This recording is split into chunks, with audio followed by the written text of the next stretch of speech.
தீபாவளி ஸ்பெஷலான ஸ்வீட் சோமாஸ் எப்படி செய்கிறதுன்னு பார்க்கலாம். ரொம்ப டேஸ்டியாக இருக்குங்க, சூப்பராக இருக்கும். வேலையும் ஈஸியாக முடிச்சிடலாம். ஒரு பவுலில் 3 கப் அளவுக்கு மைதா மாவு, 1/2 கப் அளவுக்கு நெய்யை உருக்கி சேர்த்துக்கோங்க. கூடவே கொஞ்சமாக உப்பு, தண்ணியை கொஞ்சம் கொஞ்சமாக சப்பாத்தி மாவு பதத்துக்கு பிசைஞ்சு எடுத்துக்கலாம். கடாயில் 1 கப் அளவுக்கு ரவை எடுத்துக்கலாம், 1 கப் அளவுக்கு பொட்டுக்கடலை, 1 கப் அளவுக்கு தேங்காய்.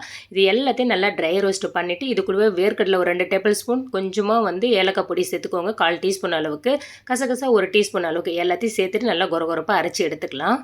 இப்போது பிசைஞ்சு வச்ச மாவை நல்லா திரட்டி எடுத்துக்கலாம். இந்த மாதிரி பூனால் மூடி ஏதாவது குக்கி கட்டர் இருந்தால் கூட ரவுண்ட் ஷேப்பில் கட் பண்ணி எடுத்துக்கோங்க. உள்ளே பூரண்டத்தை வச்சுட்டு ஓரங்களை தண்ணியை தடவிட்டு நல்லா மடக்கி எடுத்துக்கலாம். கொழுக்கட்டெல்லாம் செய்வீங்களா அந்த மாதிரி ப்ராசஸில் செஞ்சுட்டு உங்களுக்கு டிசைன் வேணால் இந்த மாதிரி பண்ணி எடுத்துக்கோங்க. இல்லைனா அச்சு இருந்ததுன்னா அதுக்குள்ளே பூரண்டத்தை வச்சு இந்த மாதிரி மடக்கி எடுத்துக்கோங்க. நல்ல ஒரு ஷேப்பில் இருக்கும், பார்க்குறதுக்கு ரொம்ப அழகாகவும் இருக்கும், சாப்பிட்றதுக்கும் நல்லாயிருக்கும். இதே மாதிரி எல்லாத்தையும் செஞ்சு எடுத்துக்கலாம்.